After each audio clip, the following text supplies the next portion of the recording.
Hello everyone, welcome to Indeed IS. Today we are going to discuss the Hindu newspaper of Sunday 7 जनवरी 2024. तो we will see कि कौन कौन से article हम लोग डिस्कस करेंगे, but first of all I will discuss the solution of previous year question which I have asked in my previous lecture. तो जब हमने 6 जनवरी 2024 का द हिंदू डिस्कस किया था, तो उसमें मैंने दो क्वेश्चन जो प्रीलिम्स 2023 में पूछा गया है, तो वो हमने डिस्कस किया था related two port.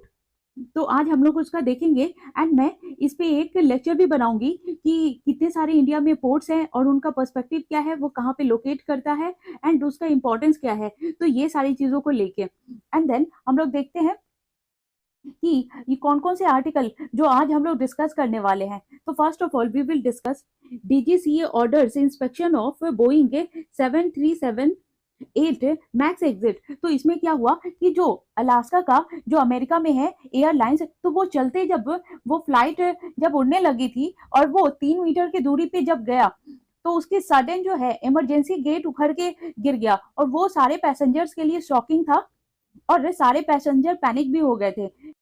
Then after we will see Aditya L1 reaches a destination in hello orbit around L1 point. तो हम लोग ये आर्टिकल देखेंगे and then we will discuss a important article and हम लोग 3 आर्टिकल और देखेंगे. तो चलिए देखते हैं कौन कौन सा है वो. And then we will discuss why did the Islamic State attack Iran. तो हम लोग ये देखेंगे and then after how has Red Sea trouble impacted India, ये देखेंगे. And then we will discuss why have truck drivers called for a strike, कि वो लोग स्ट्राइक पे क्यों उतरे हुए हैं. तो ये सारा हम लोग देखेंगे. बट फर्स्ट ऑफ ऑल जो हमारा सॉल्यूशन है प्रीवियस ईयर क्वेश्चन का, उससे स्टार्ट करते हैं डिस्कशन. कल हमने जो पोर्ट से रिलेटेड जो क्वेश्चन डिस्कस किया था, तो उसका आंसर है आंसर 2. तो वो आप जाकर के कल वाला आप जो 6 जनवरी का 2024 का वो द हिंदू का आप डिस्कशन देखिए, क्योंकि उसमें जितने भी इंपॉर्टेंट जो अभी डिस्कशन चल रही है, इंपॉर्टेंट जो हॉट टॉपिक है वो डिस्कस किया है एंड देन ये 2 क्वेश्चन भी डिस्कस किया है. तो आप ये उसी का सॉल्यूशन है कि ये पोर्ट कहाँ पे है और इसका ये कहाँ लोकेट करता है और इसका इंपॉर्टेंस क्या है. तो एक कामराजकर पोर्ट है, तो ये लोकेट कहाँ करता है, इंदौर में, जो तमिलनाडु में है. और ये इंदौर अभी भी न्यूज में है ऑल बिकॉज क्योंकि वहां पे अमोनिया का जो गैस है वो लीक हो गया था. एंड देन ये जो ओनली कॉर्पोरेट पोर्ट है जो ऑन करता है इंडियन गवर्नमेंट है. एंड कामराज पोर्ट जो है वो फॉर्म किया गया था company under the companies act के तहत, जो ओपन किया गया था 2001 में. एंड ये जो इंदौर पोर्ट है वो लोकेट कहाँ करता है, कोरोमंडल कोस्ट के पास है, about 18 kilometre north of Chennai port. तो ये इंपॉर्टेंट है and it is 12th major port of India. और ये फर्स्ट पोर्ट है इंडिया में जो कि पब्लिक कंपनी के लिए बनाया गया है. और ये जो कामराज पोर्ट है, ये कामराज पोर्ट लिमिटेड, ये ओनली कॉर्पोरेटाइज्ड मेजर पोर्ट है एंड रजिस्टर्ड किया गया है कंपनी के तहत. ये तो हमने बात की ये जो कामराजगढ़ पोर्ट है. एंड नाउ ये जो लार्जेस्ट प्राइवेटली ओन पोर्ट है वो मुंद्रा पोर्ट जो लोकेट है कच्छ डिस्ट्रिक्ट ऑफ गुजरात. अब ये ओन कौन करता है, इसको ओन किया जाता है एंड ऑपरेट किया जाता है अडानी पोर्ट्स के द्वारा and special economic zone limited के द्वारा. और ये जो मुंद्रा पोर्ट है एक one of the major port है इंडिया का. और ये क्रूशियल है किसके लिए, India trade due to capacity to handle a high volume of cargo, क्योंकि ये लार्ज पोर्ट है और इसका जो है ये कैपेसिटी भी बहुत ज्यादा है. एंड ये जो मुंद्रा पोर्ट है वो इंडिया का बिगेस्ट कॉमर्शियल पोर्ट है बाय वॉल्यूम.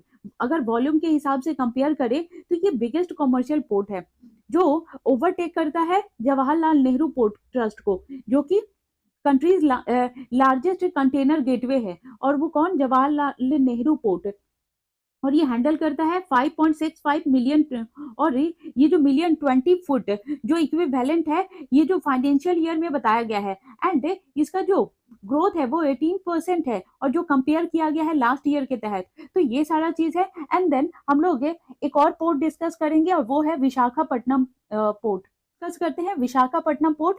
तो ये रहा पोर्ट एंड देन हम लोग देखते हैं ये जो विशाखापट्टनम पोर्ट है, ये इसको वाइजैक पोर्ट भी बोलते हैं, और ये सिचुएटेड है कहाँ पे, विशाखापट्टनम सिटी पे, जो आंध्र प्रदेश का है, और ये पोजीशन किया गया है Chennai port and Kolkata port के बीच में। और ये जो है और इसका जो लोकेशन है वो क्रूशियल मेरीटाइम लोकेशन है, और ये जो वाइजैक पोर्ट है वो नेचुरल हार्बर का है, और ये one of the oldest port है जिसको जाना जाता है इसके डेप्थ और सेफ्टी के लिए, और ये सेकंड लार्जेस्ट पोर्ट है कंट्री में फॉर कार्गो हैंडलिंग, और ये कंसिस्ट करता है 3 हार्बर, जैसे इनर, आउटर एंड फिशिंग, तो ये सारी चीजें के लिए। एंड ये जो पोर्ट है वो बहुत ही इंपॉर्टेंट रोल निभाता है ट्रांसपोर्टिंग सिग्निफिकेंट में, जो कि गुड्स को ट्रांसपोर्ट करता है, जैसे आयरन ओर हो गया, ऑयल हो गया, कोल हो गया, एल्यूमिना हो गया एंड पैलेट्स हो गया। और ये भी बोला गया है कि ये जो हैंडल है वो substantial portion of the country's iron ore को एक्सपोर्ट करता है। तो ये जो इम्पोर्टेंट है क्योंकि ये बहुत सारे जो आयरन ओर हो गया, ऑयल हो गया, कोल हो गया, एल्यूमिना हो गया, पैलेट्स हो गया, तो ये सारे को तो एक्सपोर्ट करता ही है, लेकिन मेजरली ये आयरन को एक्सपोर्ट करता है, और जो कि इम्पोर्टेंट है किसके लिए, ये जो हब है ट्रेड एंड कॉमर्स का। एंड मैं इसी तरह से बाकी पोर्ट्स को भी डिस्कस करूंगी कि वो मेजरली वो गवर्नमेंट से ओन है या फिर वो प्राइवेटली ओन है। तो अभी हम लोग चलते हैं नेक्स्ट आर्टिकल पे, जो कि हम लोग डिस्कस करने वाले हैं द हिंदू के आर्टिकल्स को। तो let's start the discussion. Aditya L1 reaches destination in hello orbit around L1 point, और ये इंडियाज का फर्स्ट सोलर मिशन है जो क्रूशियल फेज है, 127 डेज में पहुंचा है लॉन्च होने के बाद। एंड हम लोग देखेंगे ये किस डेट को लॉन्च हुआ था। एंड इसरो ने जो साइंटिस्ट एंड इंजीनियर्स है उन्होंने कंप्लीट किया है कि ये स्पेस क्राफ्ट ऑर्बिट और इंस्पेक्शन इंसर्शन प्रोसेस कि वो सेफली वहां पे लैंड कर गया है। और इसको हम लोग देखते हैं कि आइंग इन द सन, ये eyeing the sun, a look at what an L1 point is and why entering the halo orbit around it is crucial for the mission success. और ये जो L1 है वो लैग्रांज पॉइंट 1 है, और ये कहाँ पे लाई करता है, between the sun earth line, and it is about 1.5 million kilometre from earth. और ये डिस्टेंस कहाँ से कहाँ तक है इसका, ये डिस्टेंस है L1 से from earth is approximately 1% of the earth sun distance है। जितना अर्थ और सन का डिस्टेंस है उतना ही जो है ये L1 का, ये जो अर्थ है इसका डिस्टेंस है उसका 1%। एंड देन हम लोग देखते हैं कि ये जो इसरो ने क्या किया है कि ये जो आदित्य L1 स्पेस क्राफ्ट है वो हेलो ऑर्बिट पे पहुंचाया है। एंड ये जो लैग्रांजियन पॉइंट है ये L1, तो इंडियाज का जो मेडन सोलर मिशन है कि ये, और ये जो आदित्य L1 है वो L1 पॉइंट पे पहुंचा है सैटरडे, और आफ्टर 127 डेज के बाद, क्योंकि इसका लॉन्च हुआ था ये सितंबर 2 2023 में। एंड देखते हैं इसमें कि ये जो 1.5 मिलियन किलोमीटर जर्नी इसने तय की है, एंड ये कहाँ पे पहुंचा है कि ये जो स्पेस क्राफ्ट है वो placed in the orbit following fire मैनोवर, ये जो कैरीड आउट बाय साइंटिस्ट और ये जो इंजीनियर्स है इसरो के, तो उन्होंने इसको ये जो telemetry tracking and command network जो ट्रैक जो बोलते हैं वो वहां से इसको लॉन्च किया था, और यहाँ से इसको ट्रैक कर रहे थे। एंड इसरो के जो चेयरमैन है S सोमनाथ, उन्होंने बताया है कि ये जो हेलो ऑर्बिट का इंसर्शन है वो प्रोग्रेस पे है, और ये कैरीड आउट भी किया जाएगा और देखा जाएगा कि कैसे ये काम कर रहा है। एंड टुडेज इवेंट जो जब ये लैंड हुआ है उस समय की बात हो रही है कि today event was place the Aditya L1 in the precise hello orbit, कि वहां पे हेलो ऑर्बिट में वो पहुंच चुका है, and space was moving towards the halo orbit.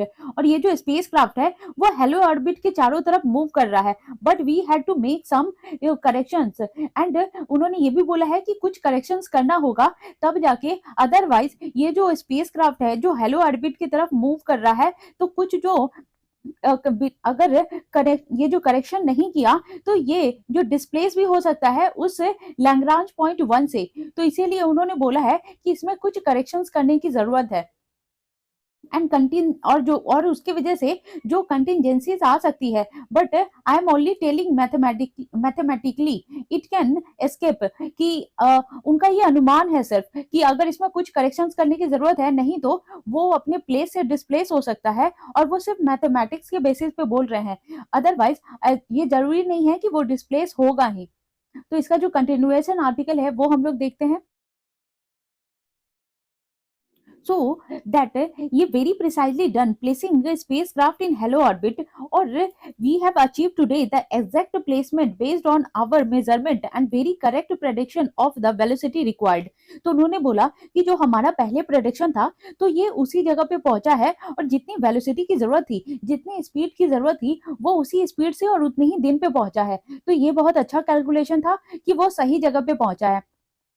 और उन्होंने और भी चीजें अनाउंस की कि ये जैसे आदित्य L1 ये सक्सेसफुल रहा, और उससे पहले जो एक्सपोसेट था वो भी सक्सेसफुली लैंड कर गया। देन आफ्टर उन्होंने और भी ज्यादा अनाउंसमेंट किया है कि ये जो सक्सेस है पोस्ट ऑन, और उन्होंने ये जो फॉर्मर ट्विटर था तो अब जाके जो एक्स है उस पर पोस्ट किया है। एंड देन ये prime minister Narendra Modi ji said कि India creates yet another landmark, India's first solar observatory Aditya L1 reaches it's destination. तो प्रधानमंत्री जी ने अपने ट्विटर पे पोस्ट किया है। एंड ये मोस्ट कॉम्प्लेक्स और इंट्रिकेट स्पेस मिशन था, क्योंकि सूरज पे जाने का मतलब कि वहां पे है ना कुछ हो सकता है वो ना पहुंचे, या फिर जो सन का जो रेज है उसकी वजह से वो पिघल जाए। तो ये एक ट्रिकी था। एंड बट स्टिल इंडिया ने अच्छा वो ग्रोथ किया है, और इंडिया ने कर दिखाया है कि वहां पे सक्सेसफुली ये जो हेलो ऑर्बिट में लैंड कर गया है। एंड इसरो ने ये भी बोला कि hello orbit insertion of Aditya L1 जो अकम्प्लिश्ड हुआ है 4 PM को, और ये फाइनल फेज है जो इसका मैनोवर है वो इन्वॉल्व किया गया है कि firing of control engines for a short duration. And ये भी देखा गया है कि ऑर्बिट ऑफ L1 स्पेसक्राफ्ट जो है वो पेरियोडिक हेलो ऑर्बिट में वो लोकेट कर रहा है, और रफली 1.5 मिलियन किलोमीटर है की दूरी पे है अर्थ से, और वो कंटिन्यूअसली मूव कर रहा है सन और अर्थ के बीच में। और ये जो ऑर्बिटल पीरियड है 177.86 अर्थ डे का। एंड ये हेलो ऑर्बिट जो है वो पेरियोडिक और 3 डायमेंशनली ऑर्बिट है, जो कि ये जो लैग्रांज 1 है जो उसके वो सन अर्थ एंड ए स्पेसक्राफ्ट उसके बीच में मूव करते रहता है। और ये जो स्पेसिफिक हेलो ऑर्बिट है वो सेलेक्ट क्यों किया गया है कि वहीं पे इसको भेजना है, क्योंकि ये जो मिशन है वो 5 इयर्स के लिए है। तो जब वहां पे लोकेट करेगा तो वो सन को पूरा ऑब्जर्व करेगा एंड उसकी स्टडी करेगा। एंड इसका जो है ये 5 इयर्स के लिए बनाया गया है, तो उसी हिसाब से इसमें फ्यूल का कंजम्पशन भी दिया गया है, ताकि ये जो स्पेस क्राफ्ट है वो कंटिन्यूअसली ग्रोथ करता रहे और वो चलता रहे, और उसमें फ्यूल की कमी के कारण कोई भी ऑब्स्ट्रक्शन ना आए। तो ये इसरो इस पे देखता रहेगा। एंड देन ये इट फर्दर सेड दैट कि ये जो इंसर्शन हुआ है आदित्य L1 का इनटू द ये हेलो ऑर्बिट जो प्रेजेंट करता है क्रिटिकल मिशन फेज, क्योंकि सूरज चांद पे पहुंचाना तो इट इज क्वाइट इजी, लेकिन सूरज पे वहां पे हेलो ऑर्बिट में पहुंचाना वो बहुत टफ था। बट स्टिल इसरो ने अच्छा कमाल किया है कि वो आदित्य L1 को वहां सक्सेसफुली पहुंचा दिया है। एंड ये है कि ये स्टेट जो है और इसके जो कांस्टेंट मॉनिटरिंग की जा रही है, और ये देखा जा रहा है कि एडजस्टमेंट हो जाए, जहां के जो जिस जगह पे पहुंचाने की बात की गई थी ये वहीं पे जाए, एंड उसका जो पोजीशन है वो भी मेंटेन रहे। और ये जो इसरो का जो कैपेबिलिटी है वो कॉम्प्लेक्स ऑर्बिटल मैनोवर का, तो उसको दिखाता है कि ये जो कॉन्फिडेंस बूस्ट हुआ है कि आगे के लिए ये जो फ्यूचर में जितने भी इंटरप्लेनेटरी मिशन है वो भी सक्सेसफुल होगा। क्योंकि अभी तक जितने भी जो ये 1 जनवरी को ही ये जो 2024 को ये एक्सपोसेट भेजा गया था तो वो भी सक्सेसफुल रहा था। एंड देन ये जो आदित्य L1 भी भेजा गया है वो भी सक्सेसफुल है। तो इन फ्यूचर के लिए भी इसरो का कॉन्फिडेंस बूस्ट हो रहा है कि आगे जितने भी जो मिशन है वो भी सक्सेसफुल होंगे। जैसे कि ये जो ISTRAC कैरिड है और वो 4 अर्थ ये जो बाउंड मैनोवर है जो सितंबर 3 एंड 15 को आदित्य L1 एंड सितंबर 19 को जो है ट्रांस लैग्रांजियन 1 को इंसर्ट किया गया था। एंड ये भी देखा जा रहा है कि ये जो बिगनिंग है 110 डे का जो trajectory to the destination around L1 point है कि ये L1 पॉइंट में पहुंच गया है। एंड ये जो आदित्य L1 है वो कैरी कर रहा है 7 पेलोड को, जो ऑब्जर्व करेगा फोटोस्फीयर को, ये जो क्रोमोस्फीयर को, and the outermost layer of the sun जो है corona, using electromagnetic and particles detectors. तो इसका जो है ये जो मेन काम है इसका कि ये उसके जो पार्टिकल्स है और उसके जो लेयर है मतलब सन का, तो वो हम लोग अभी जब मैं अलग से इसका आदित्य L1 का वीडियो बनाकर लाऊंगी तो उसमें हम लोग डिटेल में देखेंगे कि आउटर लेयर क्या है, इनर लेयर क्या है, फोटोस्फीयर क्या है, फिर क्रोमोस्फीयर क्या है, एंड देन ये जो बाहर का जो आउटर लेयर है जो दिखता है कि इतना है ना, इतना जो हीट निकल रहा है कोरोना, तो उससे जो इलेक्ट्रोमैग्नेटिक रेडिएशन निकलती है तो उसको भी ये स्टडी करेगा। एंड ये जो मिशन है वो 5 ईयर का है। तो यही है इस आर्टिकल में। Now we are moving towards next article. हम लोग देखते हैं ये जो DGCA orders inspection of Boeing 737-8 max exit. तो यहाँ पे क्या हुआ है, अभी जो है director general of civil aviation है उन्होंने बोला कि जितने भी इंडियन की एयरलाइंस है उस और जो बोइंग 737-8 मैक्स एयरलाइन के साथ या एयरक्राफ्ट के साथ वो फ्लिट करती है, उड़ती है, उनको इंस्पेक्शन किया जाए और उन सारे का गेट अच्छे से चेक किया जाए और जो स्पेशली इमरजेंसी गेट है उसको इंस्पेक्ट किया जाए। और जो आउटर सेक्शन है इंक्लूडिंग ए विंडो, और जो Alaska air line Boeing 737-9 max jet came of in the US Friday. तो उसका क्या हुआ, जब ये जो बोइंग अलास्का है, जो अलास्का का जो बोइंग है वो 737-9 मैक्स, तो वो जैसे ही उड़ी तो फिर उड़ने के ना 3 मीटर पे दूरी पे ही जब वो उड़ने लगा और ऊंचाई पे पहुंचने लगा तो हुआ क्या कि इसका जो फ्लाइट था उसका जो बीच में होता है इमरजेंसी गेट, वो इसलिए लगाया जाता है कि इफ इन केस अगर कोई मिस हैपनिंग हुआ तो फिर इसको खोला जाए। तो वो क्या हुआ, ये जो गेट था वो गेट है ना खुद से ही उखड़ के वो गिर गया। तो ये जो गैप है और उसके वजह से बहुत तेज हवा आ रहा था और फिर उस हवा के कारण लोगों को सांस लेने में दिक्कत हो रही थी एंड वहां पे प्रेशर क्रिएट हो गया था। लेकिन फिर उसके बाद जितने भी जो वहां के क्रू मेंबर और पायलट थे, जो 6 मेंबर थे, तो उन्होंने पेशेंटली सारा कुछ हैंडल किया एंड जो वहां के जितने भी पैसेंजर थे उन्होंने भी पेशेंटली सारा कुछ पेशेंस के साथ रहे एंड देन आफ्टर जितने भी पैसेंजर्स थे वो सेफली वहां पे लैंड कर दिया गया उनको, और वो इमरजेंसी लैंडिंग थी। एंड देन हम लोग ये इंपॉर्टेंट तो हमने सारी चीजें देख ली, लेकिन अब हम देखते हैं कि इस आर्टिकल में क्या दिया हुआ है कि जितने भी ये जो प्रिकॉशनरी मेजर्स है वो सारे लिए जाएंगे, बिकॉज डीजीसीए ने ये डायरेक्शन दिया है कि जितने भी इंडियन एयर के ऑपरेटर्स हैं वो वन टाइम इंस्पेक्शन करेंगे स्पेशली इमरजेंसी गेट्स का, और तभी जाके ये जो बोइंग 737-8 मैक्स एयरक्राफ्ट है करेंटली और उसका भी चेकिंग होगा अच्छे से। और ये जो स्पेस जेट है, अलास्का एयर है एंड एयर इंडिया एक्सप्रेस है जो ऑपरेट करता है 737-8 मैक्स एरोप्लेन को, तो उसके में जो variation of the 737-9 air max aircraft, तो इससे जो रिलेटेड चीजें हैं जितने भी जो बोइंग जो है तो 737, तो अगर जैसे उसका जितना भी है जैसे 8 को बोला गया है एंड 9 का जैसे ये अमेरिका में ये जो गेट है वो निकल के उड़ गया, तो इससे रिलेटेड जितने भी बोइंग है उन सबको इंस्पेक्शन करने के लिए बोला गया है। और ये डायरेक्टर जनरल ऑफ ये जो सिविल एविएशन है उसने गाइडलाइन दिया कि जितने भी गेट हैं उनको और स्पेशली इमरजेंसी गेट को अच्छे से चेक करना है। तो चलिए हम लोग इसका आगे जो है वो आर्टिकल वो इसको देख लेते हैं एंड देन तो हम लोग इसको डिस्कस करते हैं। ये जो ग्राउंड बोइंग है 737-9 max jet liners as a plane suffer blow down, तो उसमें हुआ क्या, ये जो फेडरल ऑफिशियल है सैटरडे को इमीडिएट ग्राउंडिंग किया गया जब इसका गेट उखड़ गया। उसके बाद ये जो 737-9 है मैक्स जेट लाइनर, और ये कहाँ पे हुआ, अलास्का एयरलाइन जो प्लेन है वो सफर्ड किया, और ये जो सफर्ड है ब्लो आउट, तो उसमें क्या हुआ कि ये जो साइड ऑफ द ये जो फसलेस और ये जो गेट है वो वहां पे खुल गया एंड 4 to 8 आवर्स से space craft will be affected 171 airplane world wide, क्योंकि यहाँ पे जो है वो इमरजेंसी लैंडिंग करनी पड़ी और जैसे ही वो गेट खुल गया तो उसके बाद क्या है कि सारे जितने भी एयरक्राफ्ट थे उन सबको रोक दिया गया और उन सब की चेकिंग करने के लिए बोली गई, क्योंकि अगर दोबारा भी ऐसा हो गया, बिकॉज जब ये उड़ रहा था तो ये ज्यादा ऊंचाई पे नहीं गया था,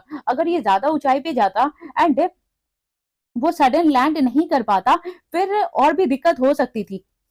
लेकिन ये जो अलास्का का एयरलाइन है वो jet liner blow out window and a portion of its ये जो फ्यूजलेज है shortly after take off 3 miles above Oregon late on Friday, तो ये वहां पे फिर सडन उनको ये जो फ्लाइट को लैंड करना पड़ा, और ये जो पायलट्स है to make an emergency landing as its 174 passengers और 6 crew members done oxygen mask, क्योंकि जब ये जो गेट उड़ गया था तो अंदर में बहुत ज्यादा हवा आने की वजह से प्रेशर बहुत ज्यादा इंक्रीज हो गया था, इसीलिए सारे लोगों को ऑक्सीजन मास्क पहननी पड़ी।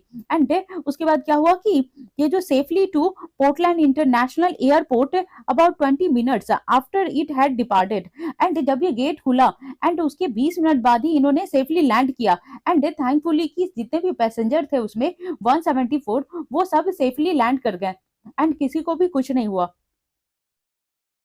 और ये बोला गया है कि ये जो बोइंग है और एयरक्राफ्ट तो उसको जो है नेशनल ट्रांसपोर्टेशन सेफ्टी बोर्ड ने ये बोला है कि सारा कुछ है ना अच्छे से चेक करना होगा। एंड 2 मैक्स जो है कि 8 जेट वो क्रैश हुआ था 2018 में एंड 2019 में, तो ये जो मैक्स की जितने भी एयरलाइंस है ये सारी दिक्कत उसी में हो रही है, क्योंकि ये जो उसका ही 8 जो जेट है वो 2018 में एंड 2019 में वो क्रैश भी किया है।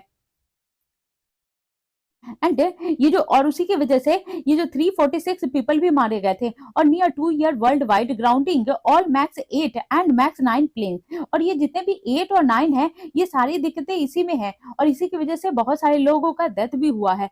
एंड इसीलिए इसको जो डीजीसीए है उसने बोला है कि इसको प्रॉपर तरीके से चेक करने के लिए एंड स्पेशली इमरजेंसी गेट और बाकी सारी चीजें उनको भी प्रॉपर तरीके से चेक करना है। तो यही है इसमें। अब हम चलते हैं जो हमारा इंपॉर्टेंट आर्टिकल है उसको डिस्कस करते हैं। सेशन स्टार्ट करते हैं। Why did the Islamic state attack Iran? Because ये इंपॉर्टेंट है ऑल बिकॉज क्योंकि इसमें जो है हमेशा मिडिल ईस्ट में ये जो ये शिया और सुन्नी का वॉर चलते रहता है एंड जो टेररिस्ट ऑर्गेनाइजेशन है उनका ये चलते रहता है, तो हम इसको पूरे डिटेल में देखेंगे बिकॉज इस आर्टिकल में सारी चीजें थोरोली कवर की गई है कि कैसे सुन्नी का क्या रोल है, शिया का क्या रोल है और ये लोग फाइट क्यों करते हैं और कौन सा जो वहां पे उनका मॉस्क है वो इम्पोर्टेंट है और अभी भी जो अटैक हुआ ये जो ईरान में उसका क्या रीजन है और हम लोग इसका हिस्ट्री क्या है वो सारा कुछ देखेंगे। तो चलिए डिस्कशन स्टार्ट करते हैं। जैसे roots of IS rivalry against Iran और target a memorial event of ये slain Iranian general Qasem Soleimani. और ये जो आईएस है वो डिक्लेयर कर दिया है वॉर ईरान में और ये इस्लामिक रिपब्लिक ये जो medium and long term strategy to take on the IS है। और ये ईरान ने हमेशा से बोला है कि ये जो टेररिस्ट ऑर्गेनाइजेशन है या आईएस ऑर्गेनाइजेशन है उसको खत्म करने का, लेकिन हम लोग देखते हैं कि इसका ओरिजिनेशन कैसे हुआ इस्लामिक रिपब्लिक का। तो स्टार्ट करते हैं। एंड ये देखा बोला गया है कि ये जो इस्लामिक स्टेट है जो एक टेरर ग्रुप को क्लेम करता है कि उसी की वजह से ये यहाँ पे बॉम्ब अटैक हुआ है और वही रेस्पॉन्सिबल है। एंड ये हुआ कहाँ पे? ये करमन में जो कासिम सुलेमानी का जहाँ पे कब्र था तो वहीं पे उस जगह को ही करमन बोलते हैं। और ये जो उस जगह पे ये जो करमन जहाँ पे और करमन में ही लोकेट था उनका कब्र जो कासिम सुलेमानी और यहीं पे 2 बॉम्ब अटैक हुआ।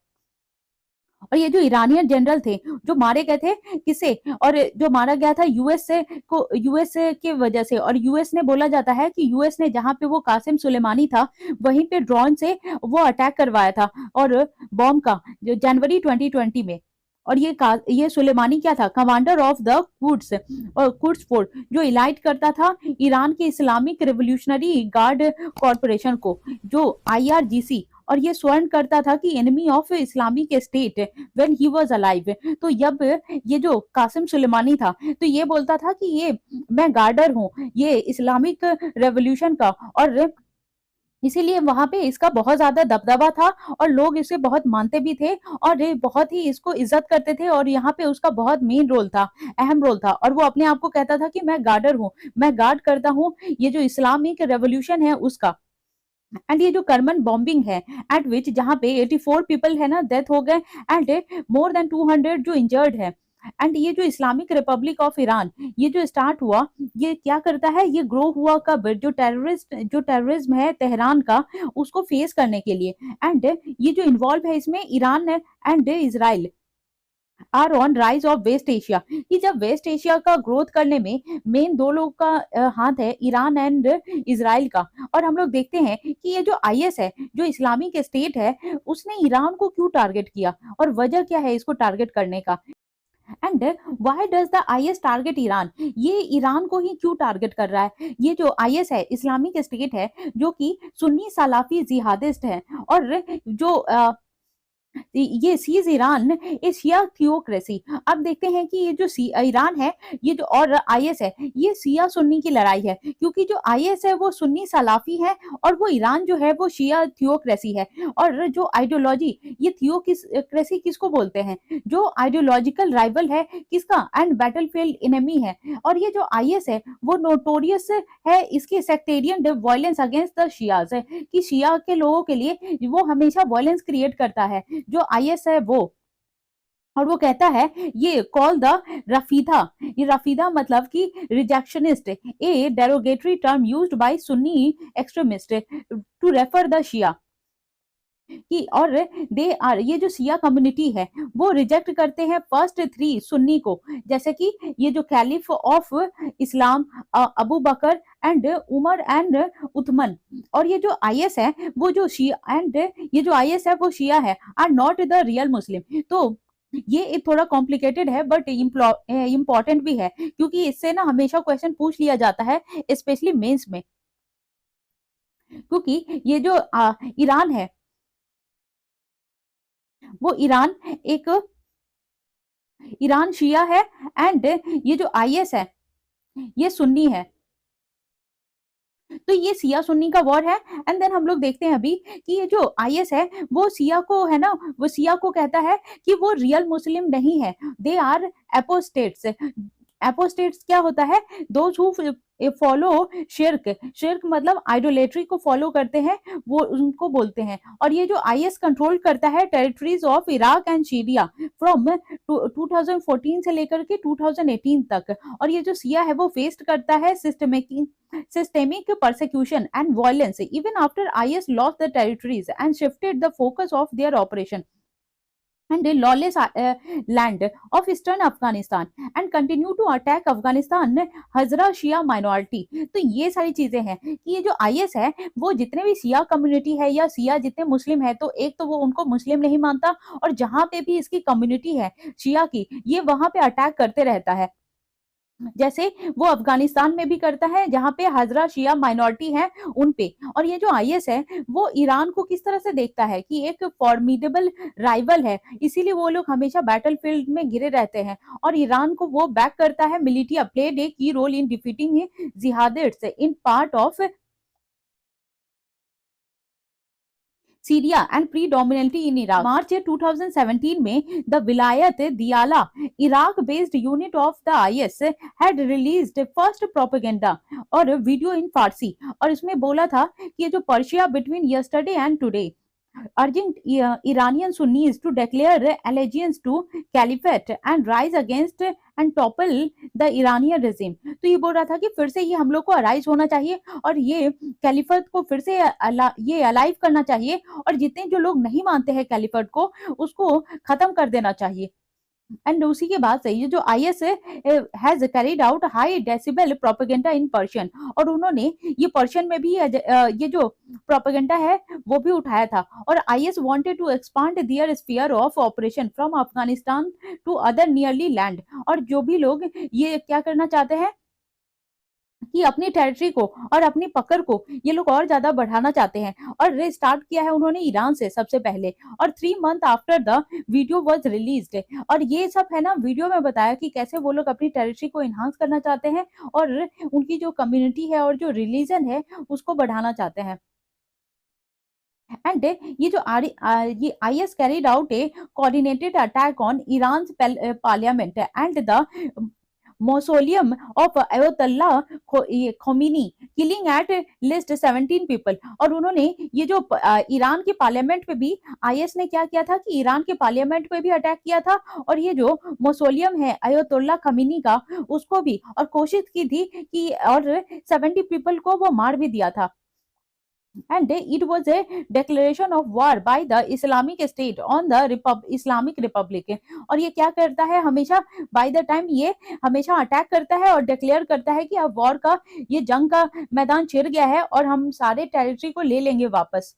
And how does Iran took all the IS है। अब देखते हैं ईरान का क्या रोल है इसमें। ईरान क्या करता है, ये जितने भी आईएस है वो उससे रिवाइव करता है deadly conflict early years of Islam between the Sunnis and Shias, कि ये तब से चला आ रहा है जब शिया और सुन्नी के बीच में इस्लाम का ओरिजिन हुआ था, और तब से ही ये कॉन्फ्लिक्ट है with their anti Shia propaganda and violence है। और ईरान क्या करता है, एंटी शिया जो है और प्रोपेगेंडा चलाता है एंड वायलेंस को भी खत्म करता है। और IS want to whip up ये sectarian passion among headline Sunnis and trigger a wider war, और जो टारगेट करता है सिया को एंड सिया कम्युनिटीज को इन सुन्नी मेजोरिटी कंट्रीज को एज वेल एज ईरान में। तो ये देखता है, इसका मकसद ये नहीं है कि ईरान को खत्म करना है, इसका मकसद है कि जितने भी सुन्नी कंट्री है उनको खत्म कर देना है। And Iran also the IS as an immediate security threat, और ये जो आईएस है वो क्या है, इमीडिएट सिक्योरिटी थ्रेट है। और ये जो Iran was the first country that rushed aid to Baghdad, और ईरान ही वो पहला कंट्री है जो बगदाद से उसने हेल्प लिया था when the IS started gaining territories in Iraq. जब आईएस ने अपनी एक पकड़ बना ली थी इराक पे, तो ईरान ने क्या किया था, वो पहले मदद किया था बगदाद का। और इन जून 2014 में immediately after the IS captured Mosul, Iraq second largest city and surrendered the surrounding areas, Iran dispatched IRGC unit to protect Baghdad and holy Shia cities of Najaf and Karbala। तो बात यह है कि IS है ना, हमेशा Iran को भी वो अटैक करता है और इराक को भी अटैक करता है। और जितने जो जैसे ये लोग क्या है कि आईएस कम्युनिटी क्या है, सुन्नी है, लेकिन ये आईएस जो है जितने भी शिया जो है कम्युनिटी, तो जहां पे भी शिया है उन सब पे अटैक करता है, और जहां पे शिया माइनॉरिटी में है, अगर सुन्नी मेजॉरिटी पे है तो उसको भी अटैक करता है। मतलब शिया के लोग जहां भी रहेंगे वो अटैक करेगा ही। एंड देन हम लोग देखते हैं कि ये जो काउंटर अटैक किया जाता है ये आईएस बिगिन, क्योंकि ईरान ने क्या किया है, स्टार्ट कर दिया है एयर स्ट्राइक आईएस के खिलाफ इराक में। एंड ये जो आईएस है वो टेररिस्ट ऑर्गेनाइजेशन है, और ये तकफीरीज बोलते हैं उसको, those who x communicate fellow Muslim and mostly use violence against them, तो उसको तकफीरीज बोलते हैं। और ये जो इस्लामिक स्टेट है उसने आईएस को तकफीरीज का टाइटल दिया हुआ है। इन द मीडियम टर्म जो ईरान है वो formed a strategy of fighting the IS through Shia mobilisation unit. तो ये सारी चीजें प्लानिंग की गई है, और जो रजीम है बशर अल असद का वो भी फाइट करेगा सिविल वॉर के खिलाफ एंड होस्ट करेगा रेबल एंड जिहादिस्ट को, और including al Qaeda and IS in Iraq. ये जो शिया का मिलिटिया है वो फॉट करेगा alongside the Iraqi army, and ये जो कुर्दिश ये जो पशमर्गा मिलिटियाज है ये उससे भी फाइट करेगा। और under American air cover against the IS they played a critical role in defeating the IS physical structure and liberating Iraqi. तो ये सारी चीजें हैं। एंड ये जो जिहादिस्ट हैं, तो ये जब से जिहादिस्ट डेवलप हुए तो इनका काम क्या है कि हमेशा अटैक करना। और ये जो man behind anti IS operation was major general Qasem Soleimani, और ये जो एंटी आईएस के ऑपरेशन के लिए जो मेन रोल निभाते थे वो थे मेजर जनरल सुलेमानी। तो जब मेजर जनरल का ये जो है ना मर्डर हो गया, उसके बाद जितने भी जो आईएस के लोग थे वो और ज्यादा वायलेंट हो गए और ज्यादा वायलेंस फैलाने लगे। अब हम लोग देखते हैं कि ये जो कासिम सुलेमानी जिसके डेथ एनिवर्सरी पे जो फोर्थ डेथ एनिवर्सरी था, और ये जो करमन और उसी जगह पे उनका ये जो कब्र है तो वहीं पे अब ब्लास्ट हुआ, तो उनके बारे में हम लोग जानते हैं कि ये जो कासिम सुलेमानी थे कौन। तो Qasem Soleimani who was a soldier during 1980 to 88 Iran Iraq war, और commander of the Quds force, और ये फॉरेन ऑपरेशनल विंग भी था इनका आईआरजीसी और 1998 में, और always a defender of Islamic revolution. और ये बोलते थे खुद को कि मैं गार्डर हूँ इस्लामिक रेवोल्यूशन का, क्योंकि इसी के बाद इस वॉर के बाद ही इस्लाम का रेवोल्यूशन हुआ था, और वो हमेशा किसी को जीतने नहीं देते थे और डिफेंड करते थे इस्लाम के रेवोल्यूशन को। और ये जो Sulemani was instrumental in shaping Iran forward defence doctrine. और ये भी देखते हैं कि ईरान जो है ना हमेशा सेफ्टी का काम करते थे एंड सिक्योरिटी पहुंचाने का। और ये भी बोलते थे कि ये जो build regional strength through a network of Shia militia group, और जितने भी ये एक रीजनल स्ट्रेंथ बनाया था उन्होंने कि, और जो भी रूल करते थे वो शिया मिलिटिया ग्रुप भी बनाया था अक्रॉस वेस्ट एशिया। और ईरान जो हेल्प क्रिएट हेजबुल्ला, ईरान ने ही मदद की थी कि ये हेजबुल्ला को बनाने में and Lebanese Shia movement in the 1980, और continue to nurture good ties with Iraqi Shia organisation. और उसी तरह से ये लोग काम करते करते जो इराकी शिया ऑर्गेनाइजेशन है उनके साथ अच्छा टर्म बना लिया through out the regime of Saddam Hussain. तो ये हम लोग देखते हैं। एंड ये जो इन रिसेंट ईयर्स है ये जो ईरान ने बिल्ड किया है stronger ties with Yemen Shia rebel Houthis है। अभी ईरान ने क्या किया है, ये एक शिया रेबल हाउथीज है उनके साथ अच्छा रिलेशन मेंटेन कर रहा है, एंड साथ के साथ ये जो हमास है एंड इस्लामिक जिहाद है उसके साथ भी, और ये जो पैलेस्टीनियन सुन्नी मिलिटेंट है और that are fighting Israel's occupation of Palestinian territories. तो जब ईरान, इसीलिए जब इजराइल एंड हमास का वॉर हो रहा है तो हमास को कौन ये सपोर्ट करता है, ईरान, एंड इजराइल को कौन सपोर्ट करता है, यूएसए। तो ये हमने देखा। एंड ये जो सुलेमानी थे वो हेड ऑफ आईआरजीसी के फॉरेन ऑपरेशन विंग थे, एंड देन जब उनको मार दिया गया तो फिर वो उसके बाद ये जो together and anti IS coalition, और ये जो Iraq and Syria fell into chaos and in 2010। पहले तो क्या किया था इन्होंने, इराक एंड सीरिया और बाकी सारी जगह को इन्होंने जोड़ करके रखा था, बट जैसे ही उनकी डेथ हो गई तो सारे लोग इंडिपेंडेंट हो गए। और US help the Shia coalition fight the IS in Iran. And US जबकि ईरान के साथ उतना अच्छा नहीं है बट स्टिल उसने ये जो इस्लामिक स्टेट जो फैलते जा रहा है इराक में उसके लिए हेल्प किया था। But it also accuse Soleimani for supporting terrorism. ये जो सुलेमानी है वो हमेशा अपने आप को गार्ड बोलता था और ये बोलता था कि मैं खुद हूँ जो इस्लामिक रेवोल्यूशन को बचा करके रखूंगा। इसीलिए ये जो अमेरिका है वो हमेशा कासिम सुलेमानी को समझता था कि वो भी डॉन है और वो भी टेररिज्म से रिलेटेड है, इसीलिए उसको मरवा दिया गया। और given his close ties to foreign Shia militants, और ये जो मिलिटियाज है उनके साथ टाई अप बना के रखता था। और inside Iran enjoyed cult status, और अयतुल्ला अली खमेनी जो सुप्रीम लीडर है ईरान का और साथ के साथ कमांडर भी है ईरान के आर्म फोर्सेस का, तो once called him the living martyr of revolution. तो ये इन्होंने ये जो सुलेमानी को बोला था कि ये जो लिविंग मार्टियर है रेवोल्यूशन का। और on January 3 2020 US air strike in Baghdad, तो वहां पे जब कासिम सुलेमानी थे तो यूएस का जो एयर स्ट्राइक भी, ये सारा यूएस है ना उतना डोमिनेट नहीं कर पाता था, लेकिन उनको इसलिए मरवा दिया गया क्योंकि उसके बाद ये जो यूएस है वो डोमिनेट कर पाता है, एंड उसने ये जो बगदाद वाला रीजन है वहां पे एयर स्ट्राइक भी करवा दिया था। And president Donald Trump असासिनेटेड Sulemani, और प्रेसिडेंट डोनाल्ड ट्रंप ने ही इसको मरवा दिया था, ये जो सुलेमानी है उसको। एंड ये जिसका जो प्राइमरी एनिमी है IS, and IS attacked a memorial event that took place near कबर इन ये जो करमन।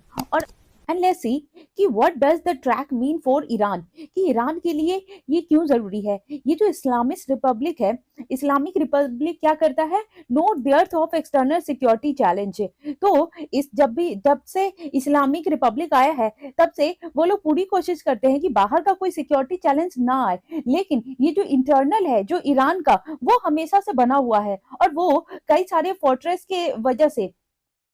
और ये है कि सेपरेटिस्ट चैलेंज भी है वहां पे, जैसे करमन बॉम्बिंग हो गया, फिर वो वर्स्ट टेरर अटैक था रिपब्लिक हिस्ट्री का, क्योंकि जब से रिपब्लिक बना है तब से इस टाइप का कोई वो अटैक हुआ नहीं है।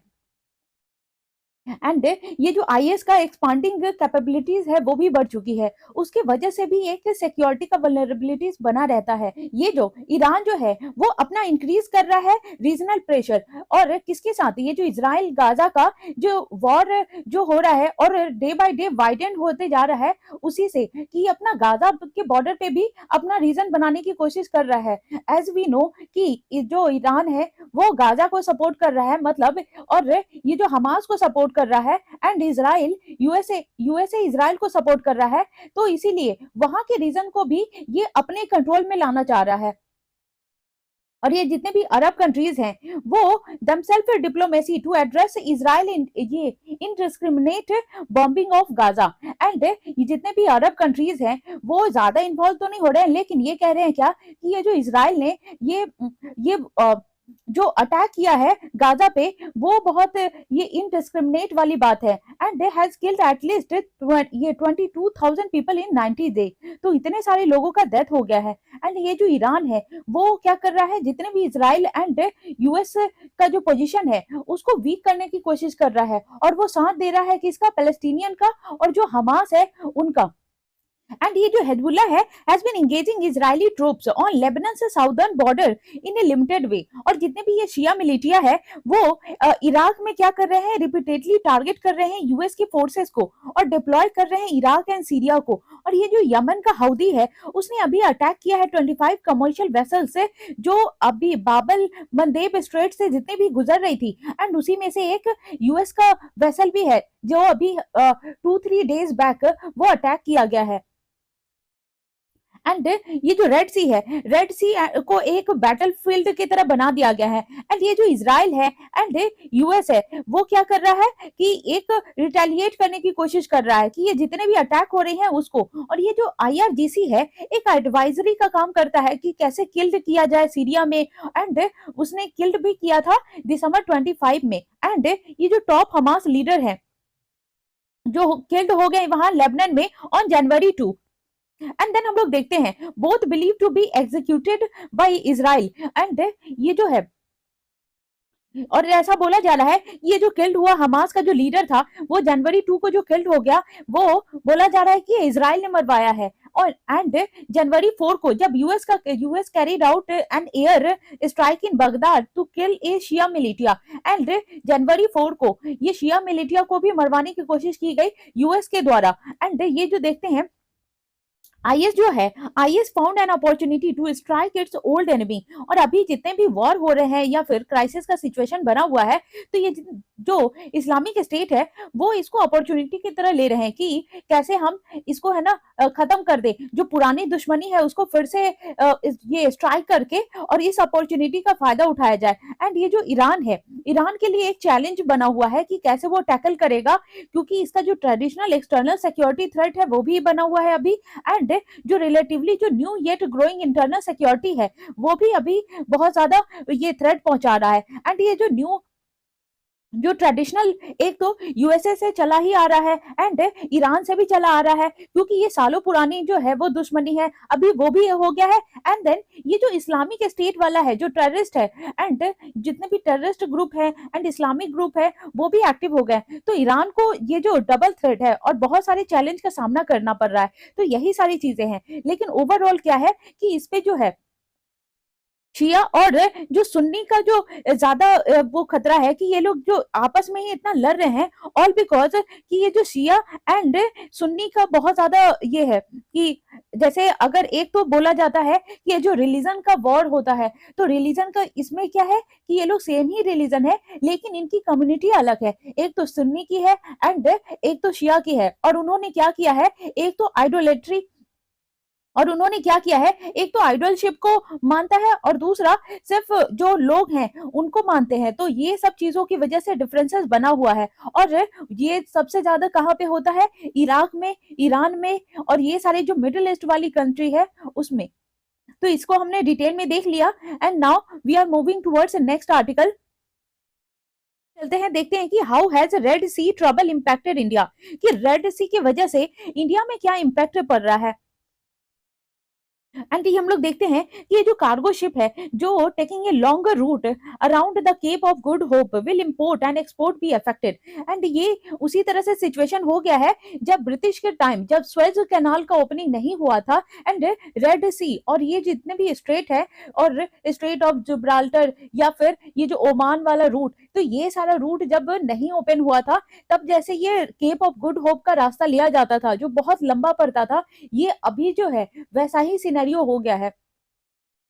एंड ये जो कार्गो शिप है जो रेड सी जो है, जब से वहां पे हाउथी मिलिटिया ऑफ यमन ने अटैक किया है, तब से उसको जो बैन कर दिया गया है और वहां पे रूट बहुत कम हो गया है, क्योंकि ये जो मरीन रूट है वो लिंक करता है एशिया एंड यूरोप को थ्रू स्वेज कैनाल। और अभी क्या है, ये इतने सारे जब अटैक हो रही है तो उसकी वजह से ये जो स्वेज कैनाल है वो अनसेफ हो गया है, इसीलिए वहां पे ज्यादा वो ट्रेड नहीं जा पा रहा है और वेसल्स भी वहां से नहीं गुजर रही है। और सारे लोग जो हैं, जितने भी उनके फ्रेटर्स हैं, उसको वो लंबा रूट लेना पड़ रहा है, और वो कहाँ से ले रहे हैं, केप ऑफ गुड होप से, जो अफ्रीका का साउदर्न टिप है वहां से।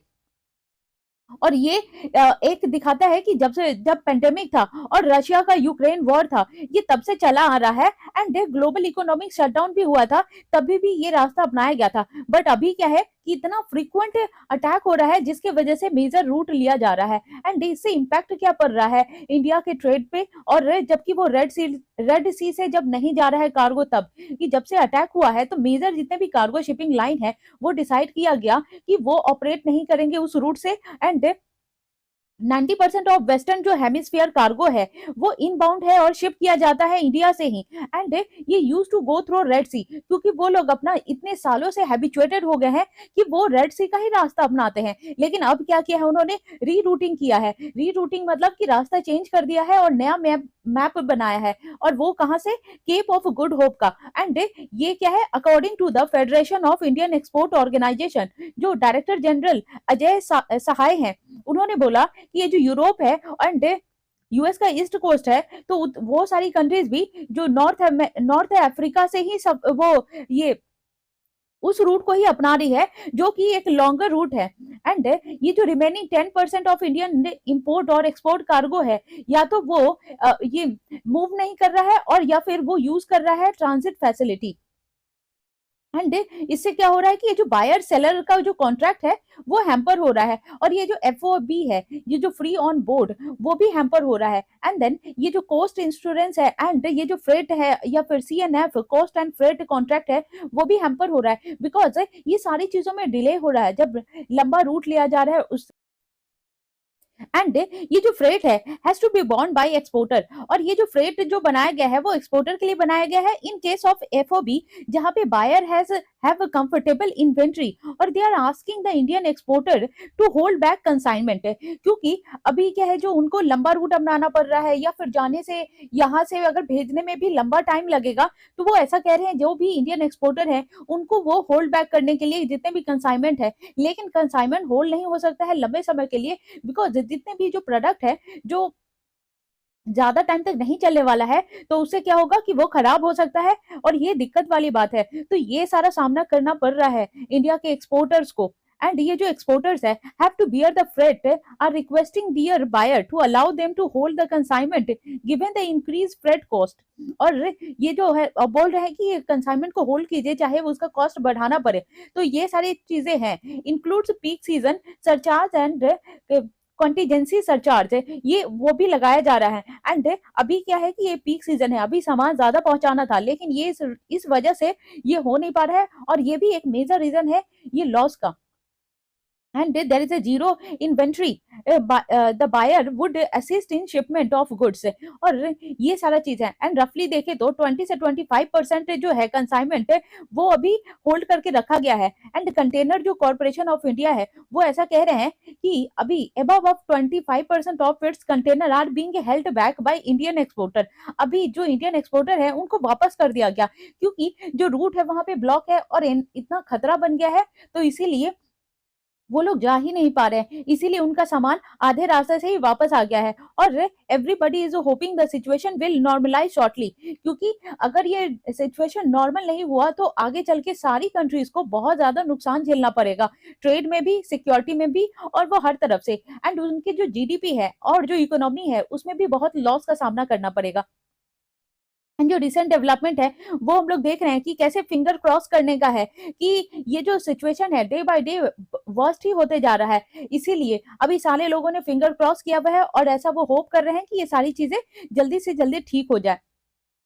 एंड देन ये उसकी वजह से क्या हो रहा है कि ये जो लो वैल्यू, ये जो सामान का जो जब ये ज्यादा टाइम तक रखने से ये लो वैल्यू का जो है वो वैल्यूएबल है, तो उसका लो वैल्यू में कन्वर्ट हो रहा है। और ये जो हाई वॉल्यूम कार्गो है वो पेरिशेबल, ये खराब होने का भी बहुत ज्यादा चांसेस है, क्योंकि जो हाई वॉल्यूम में जो चीजें भेजी जा रही हैं और वो लंबे रूट से गुजर रही हैं, तो वो जब तक इतने टाइम जो नॉर्मल समय अगर लगता था कि स्वेज कनाल से जाने में कि 15 और 20 डेज, तो अब जब वो इतना लंबा रूट ये कवर कर रही हैं, तो हो सकता है उससे 60 डेज भी लग सकते हैं। लेकिन जो चीजें हैं जो खराब होने वाली हैं, तो इतने लंबे समय तक वो ठीक से नहीं रह पाएंगी और आधे रास्ते में भी खराब हो जाएंगी। तो ना वो इंडिया के लिए अच्छा है और ना ही अदर कंट्रीज के लिए अच्छा है।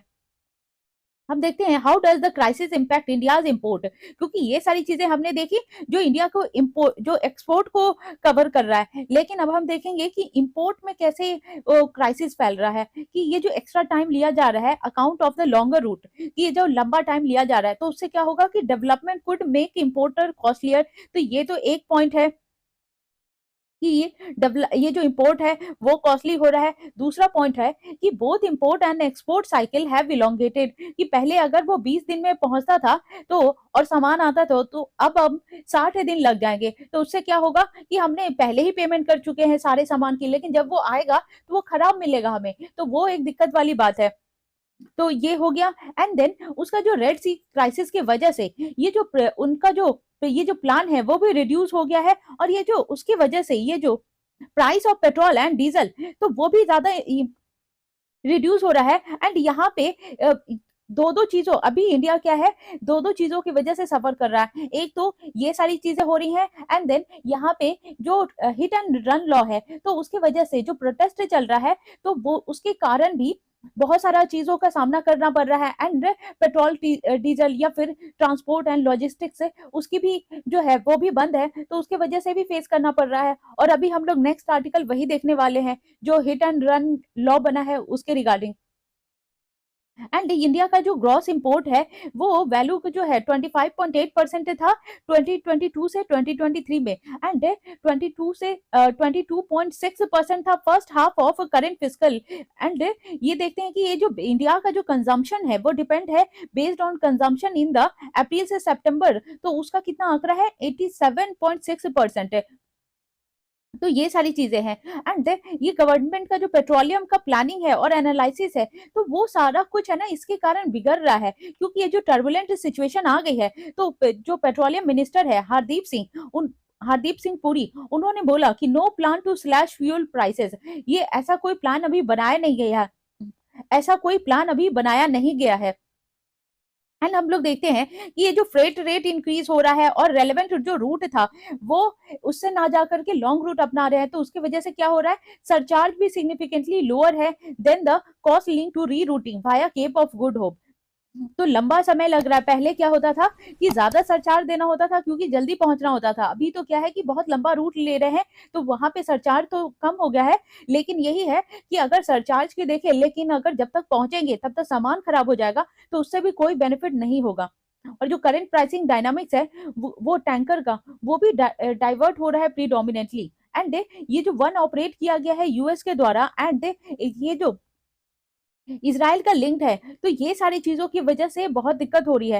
And what has been the response, अभी देखते हैं कि यूएन का क्या रिस्पॉन्स है। उसने क्या बोला है कि नो कॉज और grievances could justify Houthi attack against freedom of navigation in Red Sea, and US want more supports for the multinational ये ऑपरेशन प्रोस्पेरिटी गार्डियन। तो यूएस ने क्या किया है, बोला है कि जो इतने भी उनके अलाइज हैं तो वो सपोर्ट करे, क्योंकि इसने क्या किया है कि यूएस ने एक मल्टीनेशनल ऑपरेशन चलाया है, और वो ऑपरेशन का नाम क्या है, ऑपरेशन प्रोस्पेरिटी गार्डियन। तो जो भी जो रूट है और जो उसके सपोर्टर्स है उनके सपोर्ट के लिए, एंड ताकि ये जो सी लेन है वो ओपन रहे और फ्री रहे थ्रेड से। और इंडिया भी जो है वो closely watching the situation, and commerce secretary said held that discussion with official and trade bodies है। तो इंडिया इन सारी चीजों पे एनालाइज कर रहा है, एंड इंडिया को भी बहुत सारा दिक्कत का सामना करना पड़ रहा है, क्योंकि इसकी वजह से क्या है, इसमें ट्रेड जो है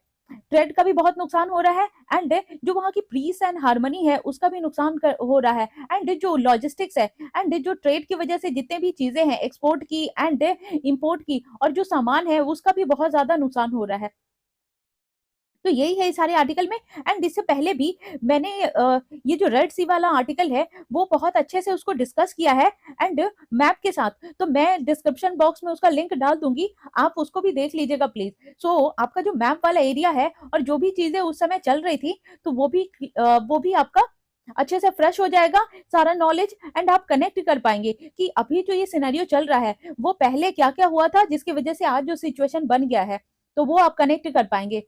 तो चलिए अब हम लोग चलते हैं दूसरे आर्टिकल, एंड हम लोग चलते हैं नेक्स्ट आर्टिकल पे। Why have truck drivers called for a strike, कि वो लोग स्ट्राइक पे क्यों है, एंड हम लोग देखते हैं कि ऐसा क्यों है कि what are the sectors on hit and run law in Bharatiya Nyaya Samhita, and ये जो इर्क द सेक्टर और ये drivers and transporters demanding what has been the government stand on the protest, and हम लोग ये भी देखते हैं कि हिट एंड रन लॉ जो केस है वो उसकी वजह से क्या क्या फैटिलिटीज झेलनी पड़ रही है।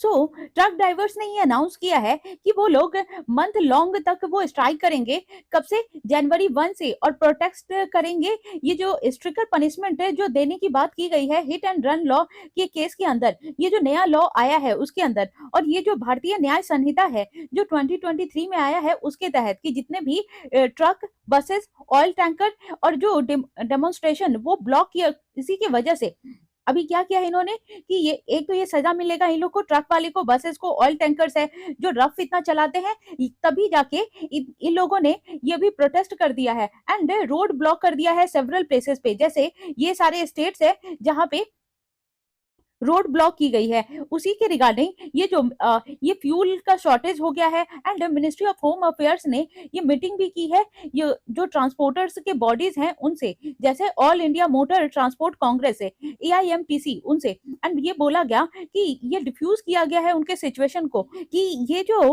हिट है, what is the hit and run law clause, तो ये क्या है, जो सेक्शन 106 क्लॉज 1 है BNS का, वो क्या करता है कि person by doing any rash driving, तो अगर कोई उसको एक्सीडेंट करके वो चला जाता है तो उससे क्या होगा, उसको सीवियर पनिशमेंट मिलेगा। एंड हम देखते हैं आगे इसमें और क्या है।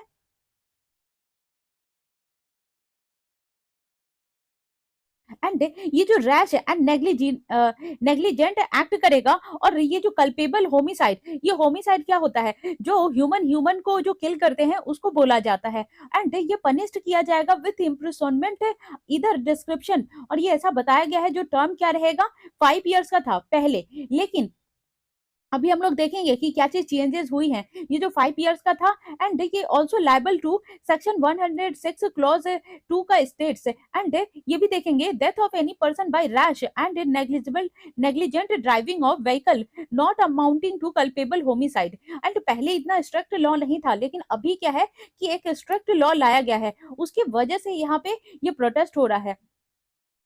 अभी ये बोला गया है कि जो भी ये जो कल्पेबल होमिसाइड करेगा तो उससे क्या होगा कि उनको पनिशमेंट मिलेगा, एंड ये जो एज सुन एज पॉसिबल ये ऑफिसर जो मजिस्ट्रेट है उनसे मिलना होगा, और ताकि ये पनिश्ड कर सके और इम्प्रिजनमेंट दे सके, और ये इधर of a term of which may extend 10 years, तो पहले कितना था, 5 years था, लेकिन अब कितना कर दिया गया है, 10 years, और वो एंड लाइबल होंगे फाइन का भी, तो उनको फाइन भी देना पड़ेगा।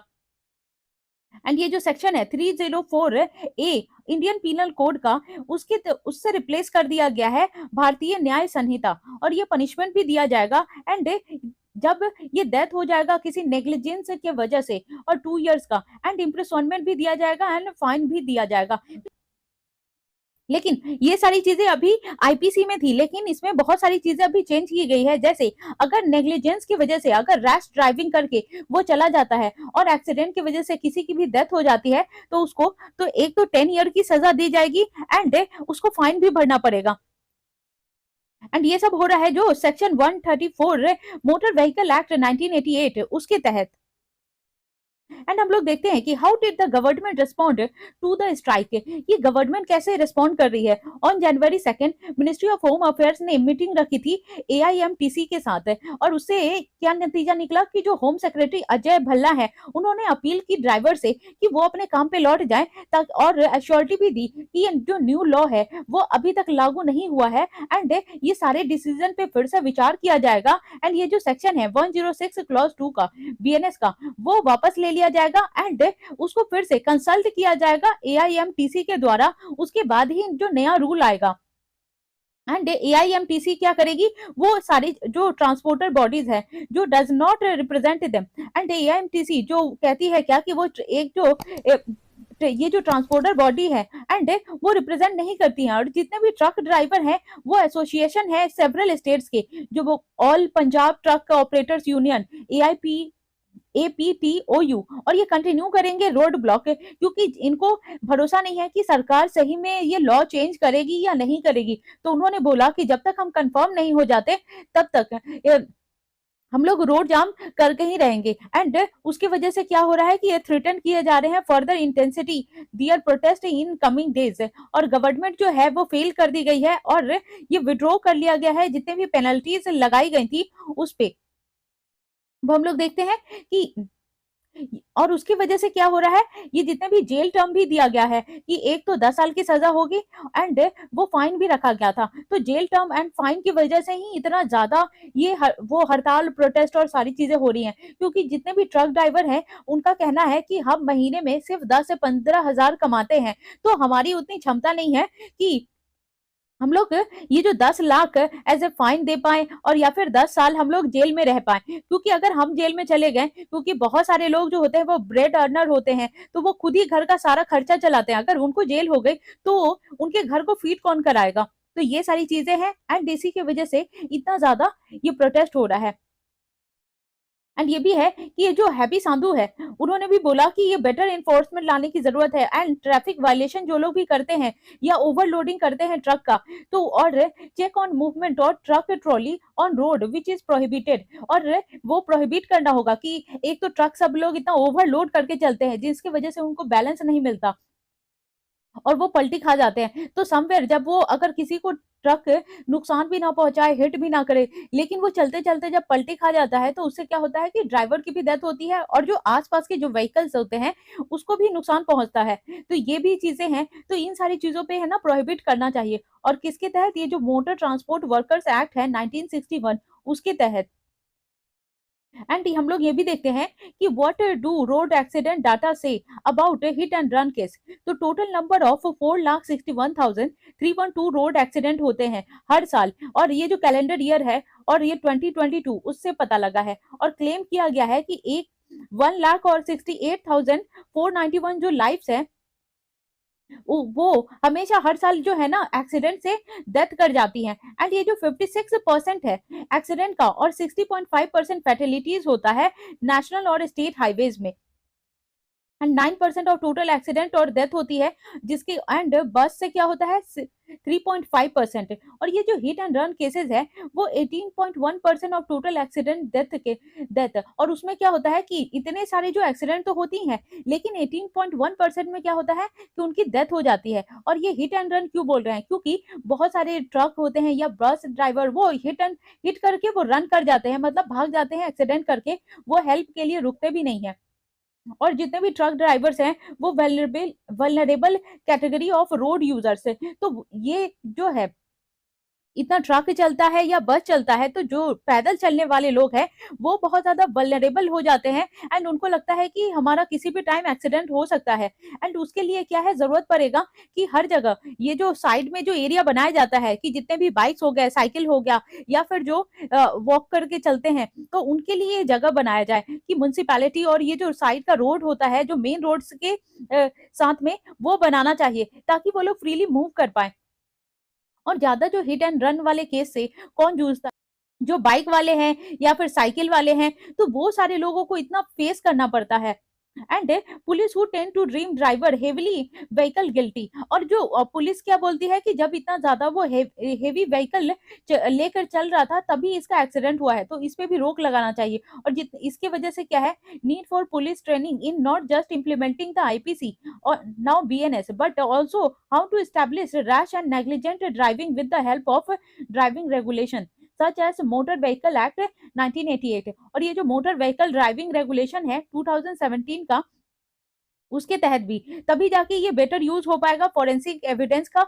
और ये कोई सा भी वायलेशन नहीं होगा कि ये जो स्पीड बढ़ रहा है या कैप्चरिंग टायर मार के, ये सारी चीजें लगानी होंगी तभी जाके ये अप टू डेट होगा सारी चीजें। क्योंकि हेवी व्हीकल्स सिर्फ पनिश कर देना किसी भी ये जो हिट एंड रन केस में, सिर्फ पनिशमेंट करना एंड फाइन बढ़ा देने से ही वो एक्सीडेंट पे रोक नहीं लगेगा। बहुत सारी चीजें हैं जिसमें रोक लगाना होगा। जैसे ये मेन रोड है तो यहाँ साइड में म्युनिसिपैलिटी वाली रोड बनानी होगी, जिससे ये जो वॉकिंग एरिया वाले लोग हैं जो वॉक करके जाते हैं उनके लिए, जो बाइक और साइकिल के लिए और उनके लिए, तो ये सारी चीजों के लिए। एंड देन ये जितने भी जो ट्रक और बस के ड्राइवर हैं तो उनको भी उनका जो है ना ओवरलोड करके चलते हैं उस पे ये वो ब्रेक लगाना चाहिए, या फिर उनके टायर पे है ना वो स्पीड ब्रेकर लगाना चाहिए कि वो ज्यादा स्पीड में ना जाए ताकि वो हिट किसी को ना कर पाए। एंड ये जो बोला गया है कि ये जो हिट एंड रन के केस में कि अगर वो हिट एंड रन करके भाग जाता है तो वो 10 लाख का वो जुर्माना देगा एंड 10 लाख सजा है कि 10 साल सजा है कि। लेकिन अगर वो रुक जाता है और रुक करके ट्रीटमेंट के लिए ले जाता है तो उसको 7 लाख देना होगा एंड ये जो 7 साल की सजा मिलेगी उसे। तो इसीलिए ये बोला जा रहा है कि हम साल में 10 से 15 हजार ही कमाते हैं, तो हम इतना खर्चा कैसे दे पाएंगे। एंड बहुत सारी चीजें हैं जिसकी वजह से डेथ होती है कि सिर्फ ट्रक वाले ही मार करके नहीं भाग जाते हैं। तो इन सारी यही सारी चीजें हैं, इसको हमने डिटेल में डिस्कस किया। एंड आप लोग प्लीज लाइक कीजिए, शेयर कीजिए एंड सब्सक्राइब कीजिए सो दैट मेरा भी मोरल बूस्ट होगा एंड मैं और ज्यादा एफिशिएंटली आप लोग के साथ कनेक्ट कर पाऊंगी। सो आप लोग इसी तरह से लाइक कीजिए, शेयर कीजिए एंड सब्सक्राइब कीजिए। So thank you very much.